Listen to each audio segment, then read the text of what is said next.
And good morning, good afternoon, good evening, wherever you are in the world. Welcome to our continuing series of Exploring Coaching Mastery. Today, we're going to be getting right into the International Coaching Federation's PCC Marker, number 5.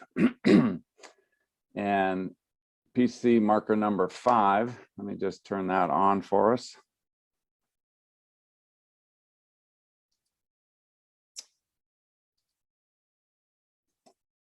Maintains presence. Maintains presence. There's 5 markers on this. That's what the 5 indicates after. It's actually number 5, but there's actually 5 individual PCC markers. And welcome to the call. This is Peter Redding. I'm a Master Certified Coach. I've been a Master Trainer now for 25 years. And this is my offering back to the world. If you are a professional coach, this is a great refresher for you in terms of what is an assessor actually looking for from a coaching conversation by a candidate that is looking to be credentialed at the PCC, Professional Certified Coach level, okay? And if you're just interested in what coaching, professional coaching is and how it's different than mentoring or teaching or training or consulting or advising or managing or leadership, et cetera, et cetera, et cetera, this is exactly the right place. And so welcome. Let's get right into it. Maintains presence. So a little reminder in terms of the definition of maintains presence. Is fully conscious and present with the client, coaching client, employing a style that is open, a style that's flexible, a style that is grounded and confident. That's what we're really looking at. So the question becomes, as an ICF assessor listens to a coaching session, what are they actually listening for to make sure that there is the client maintaining a coaching presence with the client? So let's jump into what that looks like, what it sounds like, what are they looking for?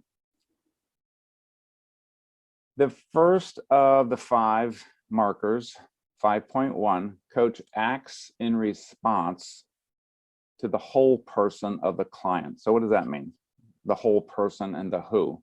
The whole person refers to, my client is going to be talking about their situation, about their issue, about their problem, about their goal or aspiration during our coaching conversation.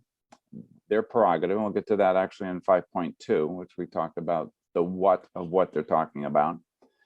The who is beneath that, is underneath that. Who are they being as a human being? Right. So yes, they're in a role, they're in an executive role, they're in a parental role, they're in an educational teaching role. But who are they underneath that? So we're looking at their humanity. Who are they showing up as a human? So coach acts in response to the whole person, meaning the situation as well as the person. If you only focus on the what of what they're talking about and do not talk about or explore or invite them to explore who they are or who they want to be or who they need to be during this particular part of their life, right? In this particular role, you can't pass. It's just that simple.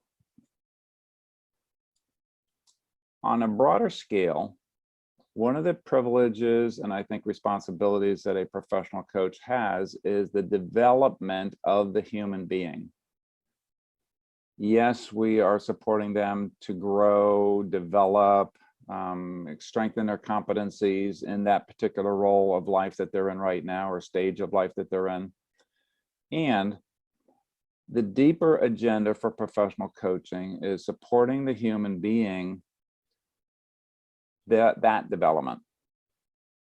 Are they becoming more aware of the magnificence of who they really are?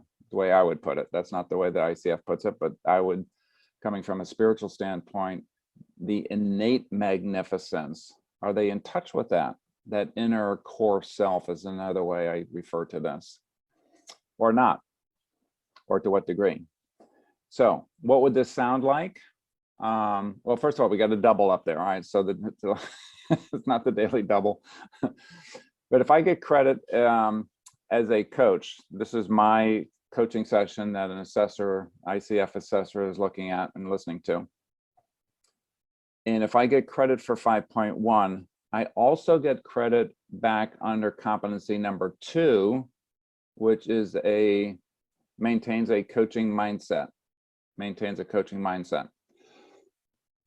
And in the mindset, there are 11 of these other competencies that the assessor is going to be looking for and seeing if I qualify and get credit for 5.1, I will also get credit for one of the 11 of these other competencies that also relates to my role and my mindset as a coach, as a professional coach.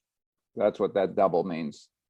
If I do not get credit for 5.1, then I do not get credit for 5.1 under the 11 sub-competencies for competency number 2. Hope you followed that. All right. So what would this sound like? Yeah, so the client, let's say, if, for example, is saying, yes, I'm going to make a commitment to have a conversation with my my team. I have a global team. I have some people that are in Europe. I have some people in Africa. I have some people in the Middle East. I have some people in India. I have a few in North America, and so on. Okay, so I'm gonna have that conversation with my team and try to get them back on track, or remotivate them, or cater to their confidence level, or wherever they're at, whatever it might be. What it might sound like is, who do you want to show up as? Now, typically, if you're in the early stages of coaching, you're going to say, what does that mean, Peter? If you're in the later stages of coaching, they know exactly what that means, because they probably have asked a similar question in the past. But the who you want to show up, who do you as a woman, as a leader, as a male, as a man, as a whoever you are, as a human being, how do you want to show up? Now, in the early stages, like they say, the client might go, huh? Can you give me an example of what you're getting at here, Peter? Yeah. So do you want to show up when you're frustrated? Do you want to show up confident? Do you want to show up maybe using one of your core values of compassionate? How do you want to show up, or prepare yourself deeper down within yourself in order to accomplish what you want to accomplish in this action step, this commitment that you're making to yourself right now? Oh, okay. So yeah, I want to be centered. I want to be fully present for them. I don't want to be distracted by other things that's going on right now in my household, because I'll be doing this from my extra bedroom, right? Okay, good. Another way to ask that, or how it might sound, is, who do you need to be to have this be as successful as you choose to have it? All right, that's what it would sound like. What it would not sound like is if I continue to ask throughout the entire coaching session, and that's what the assessor is looking at. They are not looking at all of your coaching sessions for the last 3 months with this client. They're only looking at or listening to one coaching sign. So it's kind of like a slice of the total engagement. And within this particular slice, this 1 hour coaching session or 45-minute coaching session, if you never ask who they need to be, who they want to be, how do you want to show up, it would not sound like, okay, so what are you going to do? How are you going to do it? When are you going to do it? How often are you going to do it? And those are all really good questions, but if they are only those kinds of questions that points to the what of what they're talking about, you will not get credit for this one. I'm going to repeat that. If you only ask about the situation, and you can ask all kinds of different questions about the situation, but you never ask about the human being behind this situation, i.e. your client, in their sense of humanity, then you won't get credit for this, because you have not, coach must act in response to the whole person, not just the situation. Okay, so that's just really, really key here. All right, let's move on. So what's the benefit for the client? What's the benefit of the client by acting in response to the whole person? One I've already given you is it supports them to continue to develop themselves, their humanity, their comfort level, their confidence in being in their own skin, their acceptance of themselves, their confidence within their own being. A lot of us that are in coach training talk about the being and the doing. So a lot of times the doing is connected to the what. All right, what are you doing? What do you want to do? What are you going to do after this session? What are you going to do between now and the next session? All doing. Okay. This one speaks to the what, the who, the beingness. Who do you want to be as a human being? Right. So the benefit of this is a personal development, regardless of their role that they're playing right now, regardless of the stage of life that they may be in.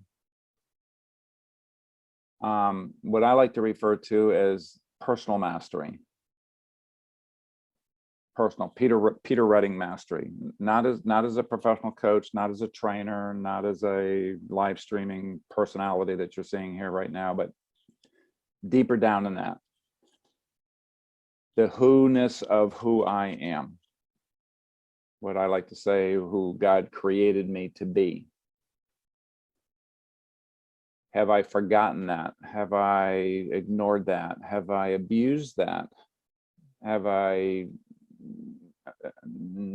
not been honoring that part of my humanity? What I see from my own clients is that as this develops, then it is applicable to all the different parts of their life.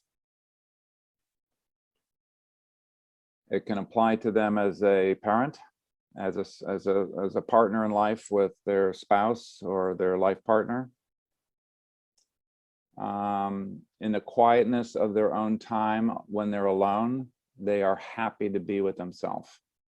I love who I have become. I have loved who I've returned to be, that my creator created me to be. It's another way that I take a look at this from my own personal development and evolution, and getting reconnected back to my core self.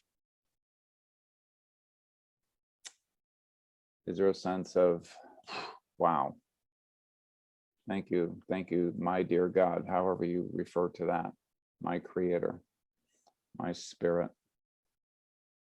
for creating me the way you created me. There is a sense of deep humility that eventually takes place, or at least it has for me. And I see that in my clients as well. Wow, I've been endowed with so many gifts, so many talents, such clarity of thought, mobility, whatever it might be that I have been endowed with, that I am humbled by that.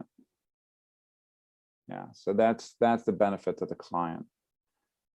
You may not see that in the first 2 or 3 or 4 or 5 or 6 or 8 sessions, but as a profession, we are taking on integrating coaching into the fabric of life. Now think about the enormity of that one. Yeah. Okay, so let's move on.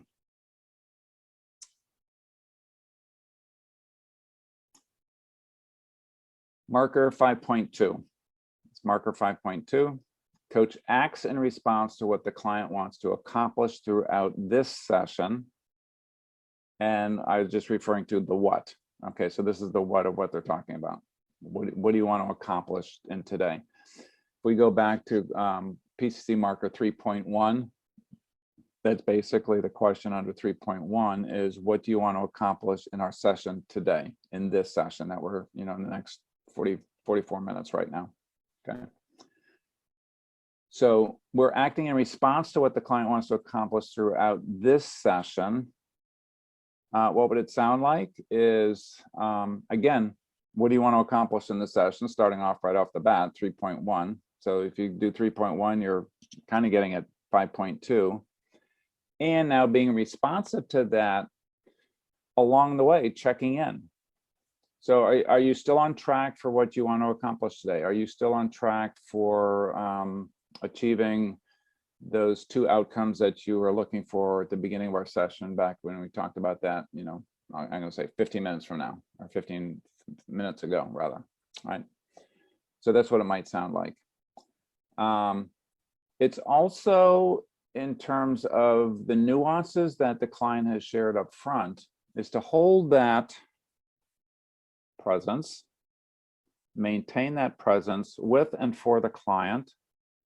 And so if the client sounds like they're starting to veer off into a tangent, which may or may not be a tangent to their original agenda, then what this is asking for is for me as a coach to remember the context of what they wanted to accomplish up front, and then bring that back in my questioning and say, okay, so I'm hearing, I'll just say a tangent, what sounds like a tangent here. Can you share with me how this might be related to your original topic that you want to discuss and accomplish in this session of ABC? Because it sounds like it's XYZ. Again, without attachment, without authoritativeness, etc. Leave that stuff out.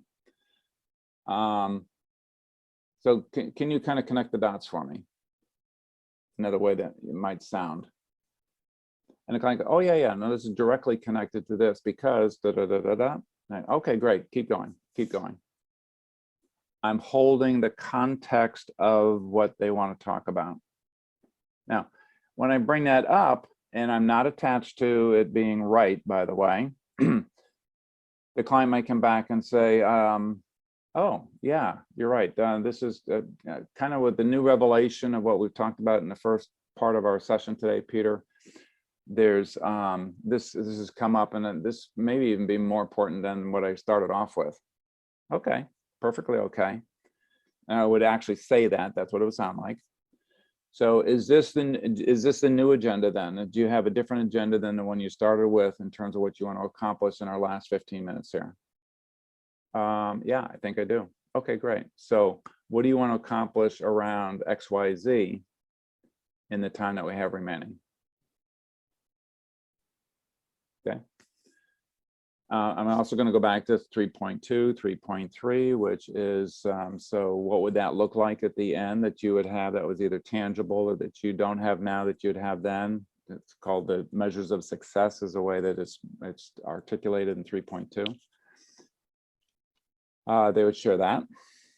And then, okay, so what's the importance or relevance for you to be able to do that in the time remaining today? Again, in this session, all of this is around this session, very specific language here. The client will sometimes slip into, yeah, 3 months from now, I want to be here, and 6 months, I want to be here. Okay, that's perfectly wonderful. I'm going to hold that in the context of that for you. But what specifically do you want to have today in today's session? So it's staying present to the client's agenda and supporting that agenda and the exploration of the different things that might be attached or connected to that agenda in our session for today. Yeah. What it would not sound like is, let's say their agenda is ABC, And my mind goes to, okay, well, obviously GHI are directly impacting this based on my experience or my other clients or my experience of working with people with ABC kind of agendas. So instead of sticking with ABC, I say, okay, so I want you to explore. That's a key. To hear yourself say that, that's not what it sounds like. I want us to now go to that's what it does not sound like. If the assessor is listening to that, then the assessor's brain goes, aha, the coach just took over the agenda. Because the coach thinks that he or she is smarter than the client in terms of what they need to look at. This doesn't mean that I can't ask the client from a different perspective about A, B, and C, if that's their agenda. But it's not my prerogative to move them off of this ABC to something else just because I think it might be helpful for them. And this is where the art of coaching comes in. I'm expected to have my client explore this, and they may explore the depths of it or the breadth of it, the widthness of this particular topic. But I can't, I also have an obligation to support them to act in response to what the client wants to accomplish throughout this session. So I might come back 2 or 3 different times during the session and say, okay, are you still on track for what you want to accomplish? Yep, that's what this one sounds like. What it doesn't sound like, I'll give you one real blunt one, is, okay, so now that you've figured out A and B, or A, then I think it's time to go to B. That's not what it sounds like, because I've just taken over the agenda again.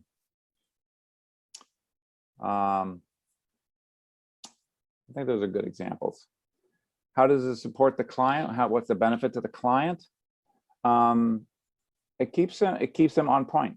It keeps them on their own agenda. And sometimes they wander, sometimes they vent, sometimes they get off track, sometimes they forgot what they started with, literally 15 minutes later, 17 minutes later, because they're in the depths of speaking stuff out loud, maybe that they haven't spoken out loud for a very, very long time, if ever.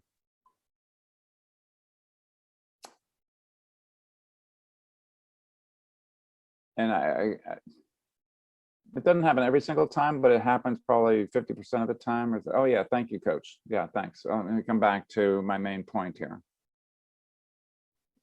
More stuff gets done when I can support my client to come back to their central theme of this session. I'm not tying them, I'm not shackling them to this. They can change whenever they choose to, and I give them an open space for that to happen. But I want to check in often to make sure that they are on track and they are satisfied with their journey, their discovery process, their steps of awareness for their session, for today's session.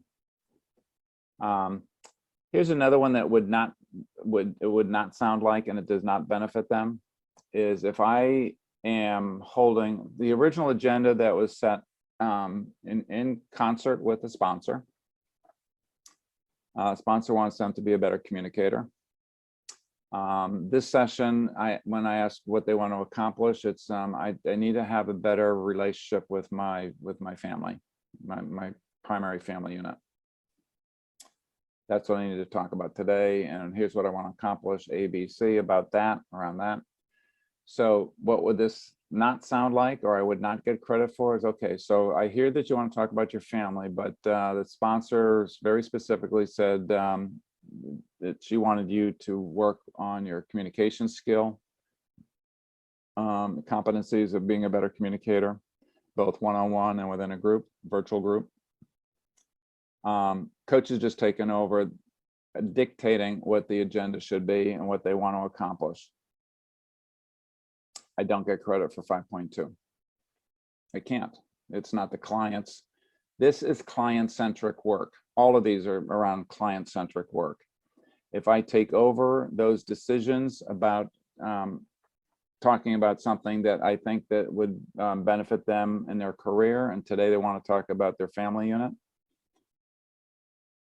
it's not coaching. Maybe something else, but it's not coaching, not professional coaching. All right. So benefits that keep them on track, 5.2. Let's move on. 5.3, again, is another double. Again, just a real quick summary, 5.1, 5.2, 5.3, 5.4 are 4 out of the 11 competencies that when you get credit for that or marked for that and showing that you have demonstrated that in your coaching session that the assessor is listening to, then you will also get double credit back to the 11 competencies that are pointed out in competency number 2, having a coaching mindset. So let's read this one. Coach partners with the client by supporting client to choose what happens in this session. Again, so this happens up front. What do you want to talk about? What do you want to accomplish today? During a session, it's going to sound like you've done a deep dive into topic A of what you wanted to talk about. Let's just stick with the ABC, right? And so you've talked a lot about A. Do you want to go further into A, or do you want to move on to a different topic or a different component or element of this? You're asking the client to choose. Yeah, I think I want to go a little bit deeper into A, even if we don't get to B and C. I want to. This is really rich. I don't know if I've ever kind of been aware of all of what goes on when I get uptight when I'm speaking with my team. Okay. So, what's the part that you'd like to get into in a deeper level here?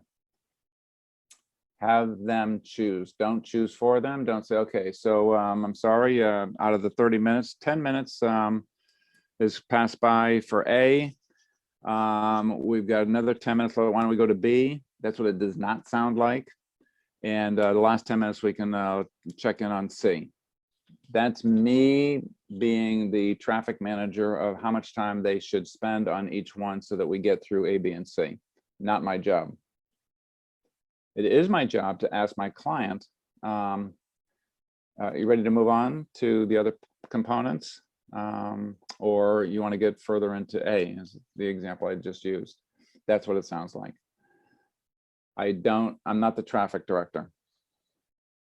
If they only get to A today, or only half of A today, that's their prerogative. That's also their choice, not mine. Okay. So that one's, I think, pretty clear. Coach partners with the client by supporting a client to choose. When it says partners with the client by supporting the client to choose, it's asking them the question. That's how I partner. Wow, you've done a great job so far in A. Is there more to do with that one? Or what additional things do you want to say about A? I think I'm done with A. Okay, great. So where do you want to go to next? Again, having them choose, not me. Now, in my brain, A, B, C follows the pattern, but they may jump to C. They may jump to D. Now that I've gotten a full breadth of A, yeah, I don't think C and D sort of will be taking care of themselves. Now, I think the next thing I want to talk about is D, E, whatever. That's how I support them to choose. Again, in this session. All right. The benefit of them to be able to choose is that this is client-centric work. This is client-centric work, meaning it's the client's prerogative in terms of what they want to talk about, how much they want to talk about it, when they're completed talking about it, when they want to move on to something different. It supports them to be in control, for them to be in the driver's seat. That's a metaphor that we often use in coach training. The client is in the driver's seat. They steer the bus. They steer the car in the direction that they choose to go in. The coach is in the passenger side, supporting them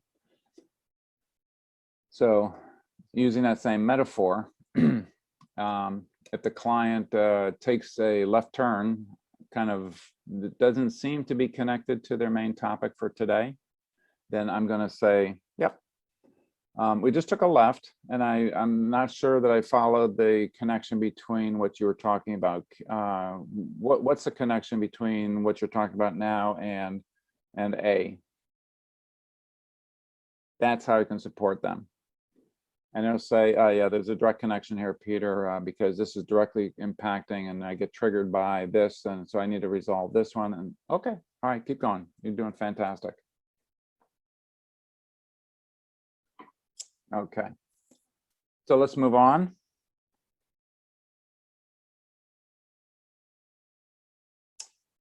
.4, coach demonstrates curiosity to learn more about the client. Coach demonstrates curiosity to learn more about the client. Again, this is a double. It'll count two different ways for 5.4 in terms of this particular competency under maintains presence. And if you get credit for this here, you'll also get credit for that one of the 11 sub-competencies under competency number 2. Yeah. All right. What does this sound like? Coaches are inherently curious.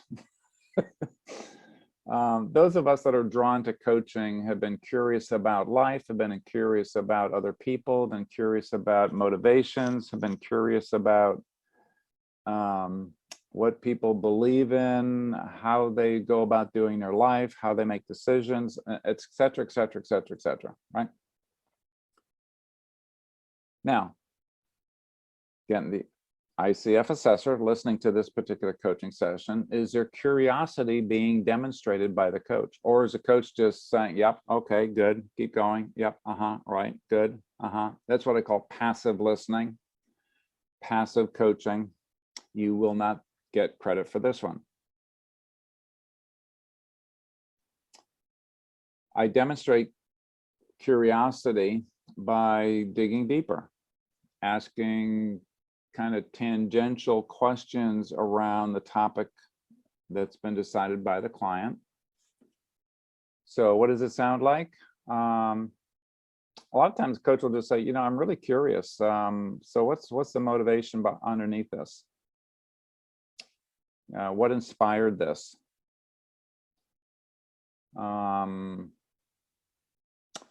What's the ultimate outcome that you're wanting to get from this? Okay, again, as many as possible, open-ended, what kind of questions or how kind of questions, as opposed to, is it true that, right? That's again, I call that a lawyer question. Isn't it true that you? So a coach's questions ask open-ended questions that show curiosity without authority, without leading or directing, and allowing the client to respond in any way that the client wants to respond. And say,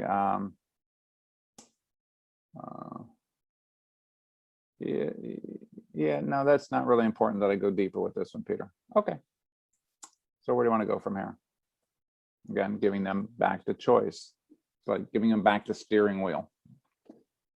Demonstrates curiosity could be around the client's beliefs.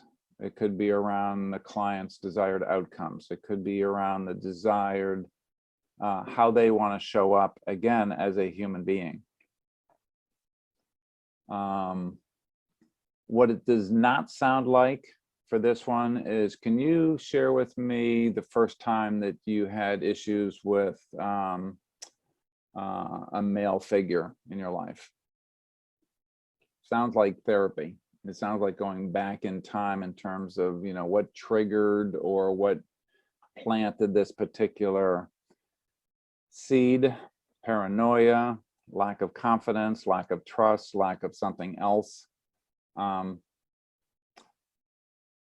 Much better question in terms of where do you want to go with this from here?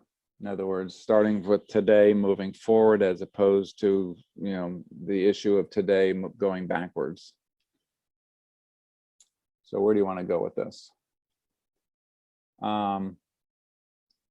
Curiosity is also about things that might be germane to this, again, the client's topic of the day.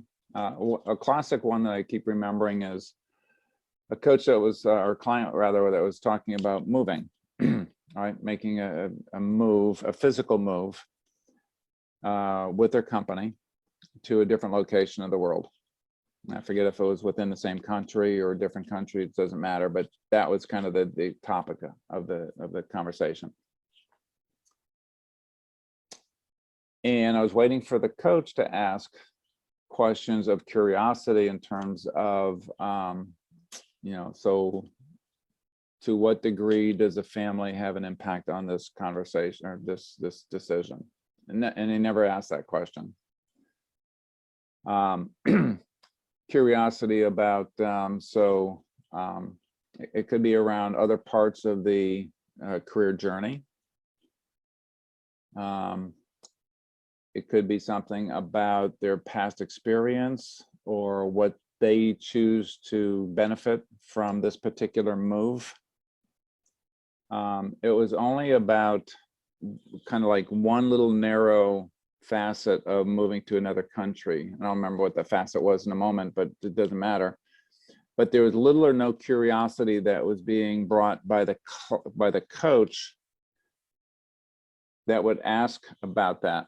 Now, if the coach asks about it from a curiosity standpoint, and that is in potential support of the client's agenda, as opposed to my agenda as a coach, but the client's agenda, and the client chooses to say, no, that's not going to be a germane to this decision process for me. Okay, I don't care whether it was asking about the client's family or about the background or about the motivations or about whatever. But if the client says, no, that's not really germane, that's not really important to me in this particular decision-making process, I say, okay, great.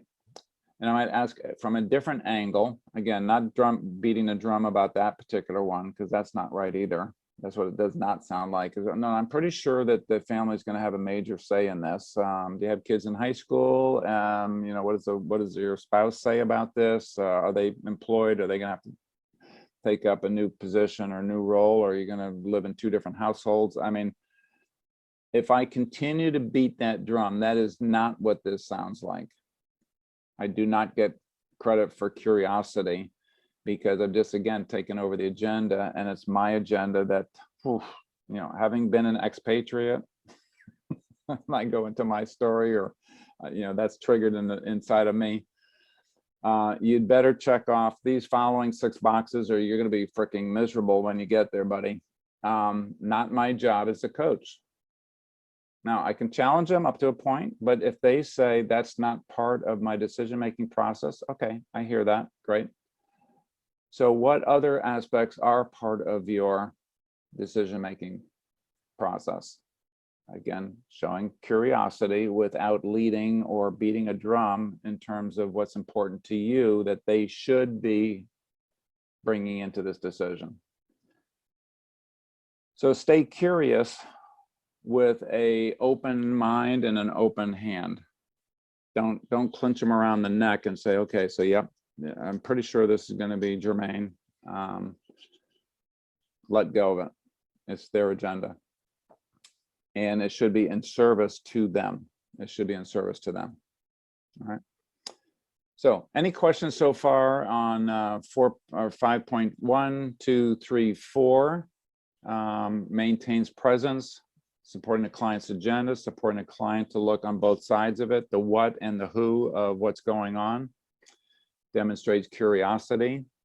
Type them into the chat box. You can do it on Facebook Live, or you can do it in those of you that are in the webinar right now, live with me. You can put that in the chat box. We'll get to those in a minute. Okay. The last one in this series. Oh, well, what's important to this one? Let's talk about that one. I think we've talked about that. Sometimes a client is got blinders on, and if you open up a possibility or a different avenue or a different layer or a different degree perception to go, oh, wow, yeah, wow, I missed that one completely because I'm so focused on this one. So thank you, Peter, for bringing it up. Yeah. All right. So what do I think about that? And then they get into it. Okay. It also solidifies, again, what's not necessarily important to them or germane to this particular topic. Even if they say, yeah, I hear you, Peter, but no, I don't, not for me. Not this time, not for this situation. Okay. So it helps to clarify in their own mind what is important and even reinforce that more. And or in any given session, oh, wow. Huh. Whew. And you hear a client will often go, really good question, coach. All right, don't let that go to your head. Just say, okay, thank you. So what is the impact of this particular aspect? Or is it time for you to delve into that, or you want to put that on the back burner for next session? Your choice. Okay, so that it supports the client to broaden their scope, or the possibilities when they're talking about a possibility or an aspiration. Wow, this sounds really, really important to you. Might this impact, or in what way might this impact, people in other countries?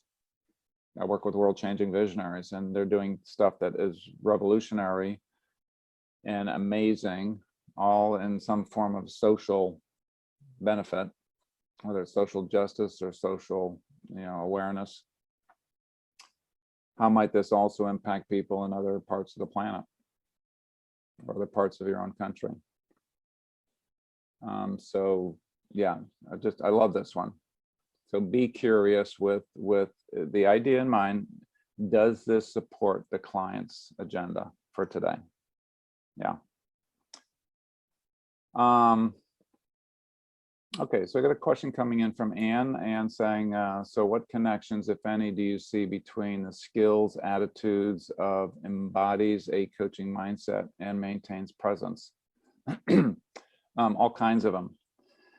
It supports the client-centric theme, which coaching mindset is all about. It's a client's agenda. It's a client's agenda. No, by the way, it's a client's agenda. And maintaining presence is maintaining that attitude and that support structure for the client to make their own choices of what they talk about. Supports the concept that the client is a source of their own best answer. So yeah, for me, it's direct connections, and the out of the 11 things that the assessor would be looking for under number 2, the coaching mindset, 4 of them happen to be in maintains presence. So 4 out of the 5 are bang on maintains presence. I'm not thinking about my agenda. I'm not trying to multitask. I'm holding my client's agenda and kind of, if you will, the surrounding incubator or womb that agenda is in, to kind of explore a little bit, maybe outside, pushing the membrane out a little bit and see if that's applicable to this particular client, to this particular topic, or not. Either way, I support my client to take on responsibility and ownership of what they want to talk about, what they want to do with it, and where they want to go with it. Yeah, very direct for me.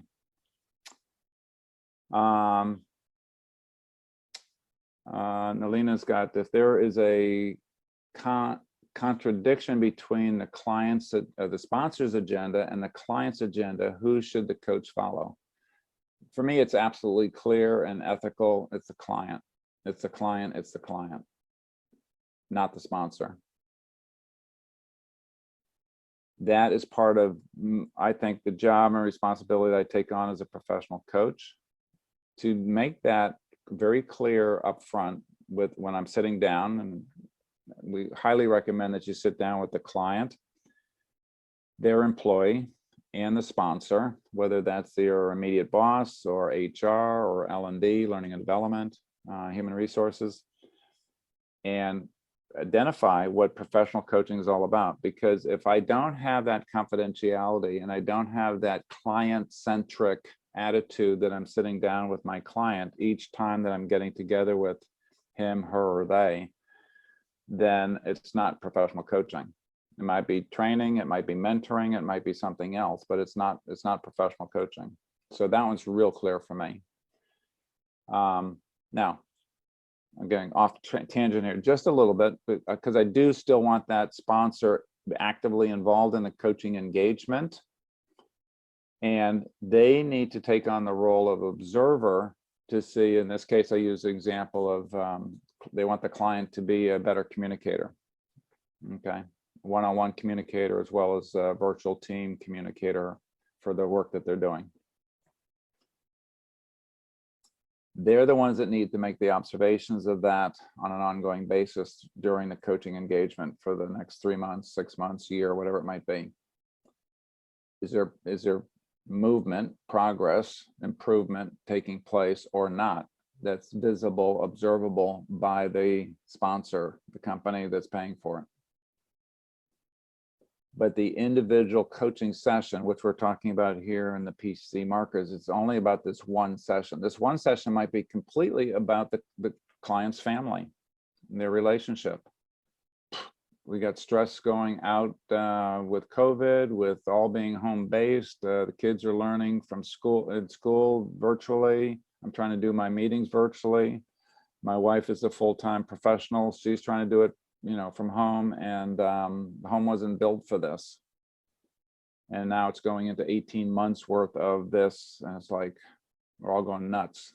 I need to talk about that. Okay, so what aspect of that do you want to talk about and accomplish in our session today? That, from my perspective as a coach, never goes back to the sponsor. The only one that has the authorization to speak to the sponsor about what they talk about is the actual client, the employee of that sponsor. Yeah, and it's what separates a professional coach from somebody else that comes and says, yeah, sure, I'll tell you anything that's going on, and I'll make damn sure that they're talking about what you want them to talk about and learn what they need to learn. They're not a professional coach. They're not following the International Coaching Federation ethics and guidelines. And personally, I cry when I hear that happening, because it ruins the possibility of the power of coaching that organization for maybe the next 5 or 10 years, because nobody then will trust anybody that says, yeah, I want to get you a coach. Yeah, so please, please, please hold on to that. And great question. Thank you for that. Okay, let's go to number 5. 5.5, coach allows for silence, pause, or reflection. Silence, pause, or reflection. This is kind of like diamonds. This is like rare in the world of any world that I've ever lived in or been a part of. I was in a family of 7, mom and dad and 5 kids. And the dinner table was always noisy, and then we got reprimanded that children were there to listen and not talk. That's kind of the way I've grown up, to get a sense of So there's always a sense of filling space up with noise, with questions, with banter, with talking. And so in my family, it ended up everybody was talking at the same time. So nobody was really doing any listening, because we all had something to share around the table about what happened that day, or how we got wronged, or what we achieved, or whatever was going on for us. I've been in so many business meetings where you got more than one person speaking at a time. And if they are if anybody is listening, they're listening long enough to figure out what this main speaker is sharing right now, so they can stop listening and try to figure out a better way or better approach or an option that might be even more, smarter than the guy that's speaking right now. They want to plus it. The opportunity for a client to be in a space where I, as a professional coach, is truly listening. They are sharing, they're sharing, then they stop, and even when I'm not seeing their video, I can hear it on the phone. They drop down into a new place of awareness. And they're not done speaking yet.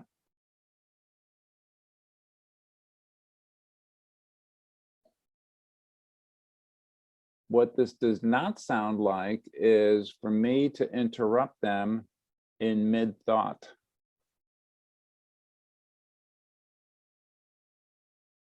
Let them ponder, let them reflect, let them go deeper.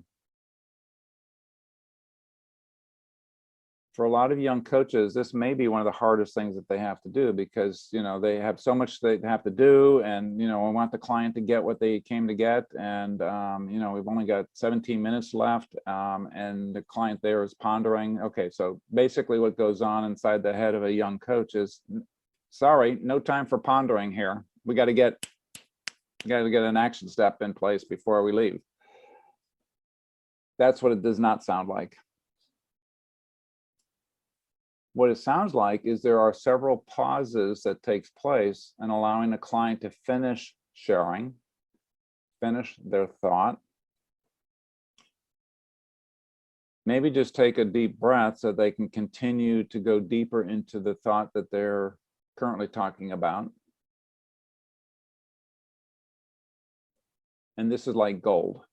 This is like a diamond. This is precious. There's very few places, if at all, in the world where a client can go to share fully, know that they're being heard, know they're being supported, and they're not going to get advice. Think about that. I often speak to crowds of coaches or people, and I ask them all to stand up and ask them 2 or 3 questions. And by the time that I ask those 2 or 3 questions, are all, you know, maybe 1 or 2 people are still standing out of 1,000 people. And the questions go, do you have anybody in your life that you can talk to absolutely categorically anything and everything that's going on in your life? 90% of the people sit down.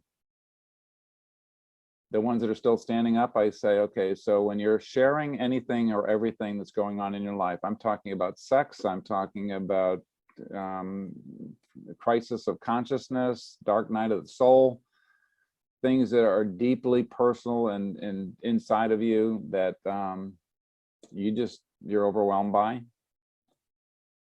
The people that you're going to, are they likely to give you some sort of consolence or some form of advice, or tell you what you should do with it, or how you should go about living that part of your life?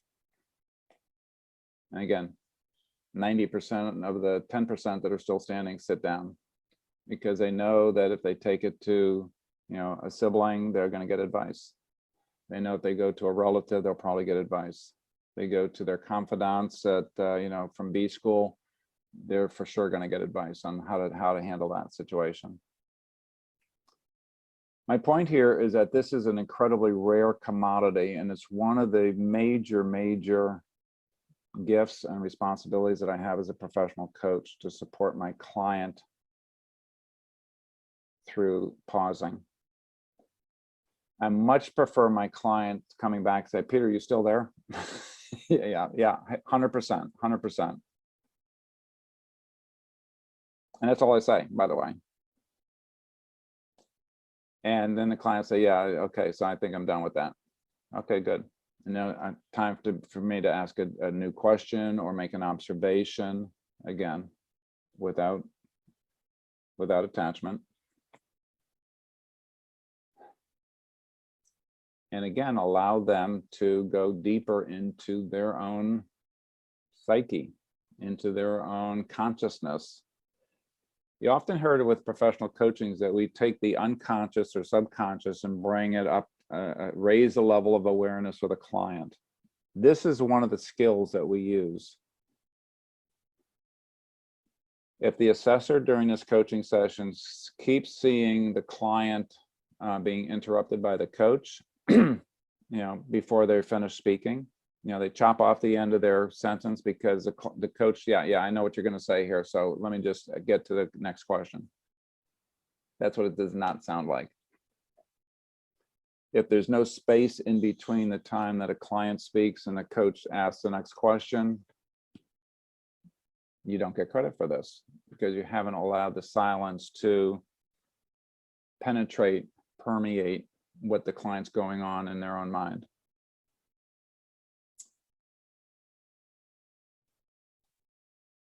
Huge benefit of this is obvious.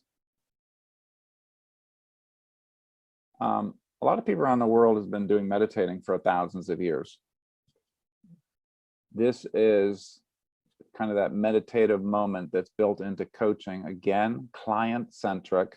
It's about the client, it's about the client, it's about the client, allowing the client to think, allow the client to reflect, allow the client to pause, allow the client maybe to get emotional.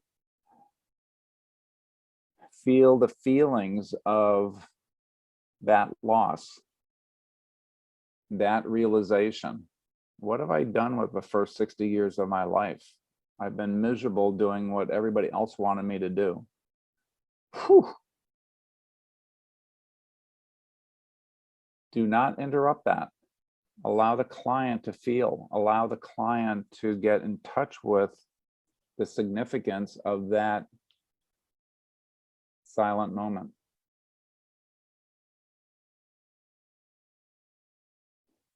Yeah. Random thought just went through my head. Try this with your kids. Try this with your spouse. Try this with your significant other tonight, tomorrow morning. Allow them to finish talking. Now, they'll probably look at you with a weird, like, who are you? What have you done with my husband? What have you done with my wife? What have you done with my partner? Who are you, Dad? And just say, are you complete?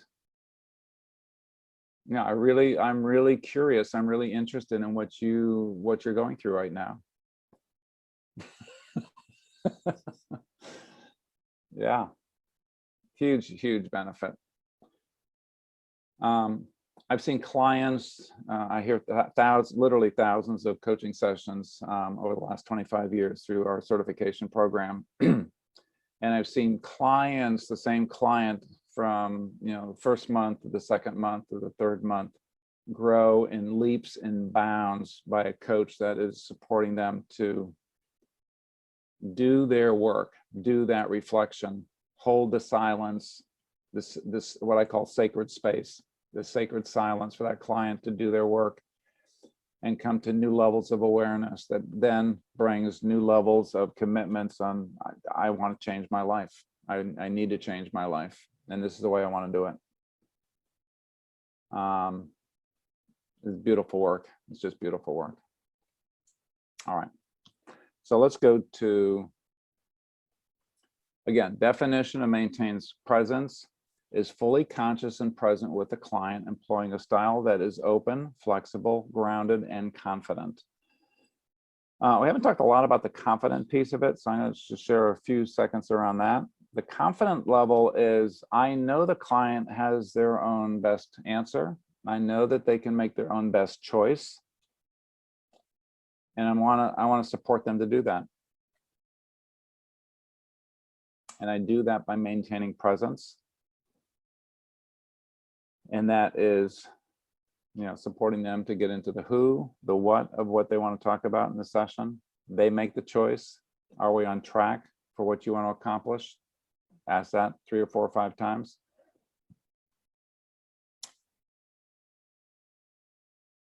And hold that sacred silent space for them to go deeper.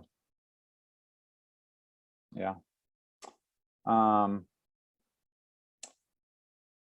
What does grounded mean? Grounded means for a coach to be grounded in the profession of coaching as a professional coach. Am I grounded as a coach, or am I grounded as a executive, or am I grounded as a auntie that you come to and get advice from.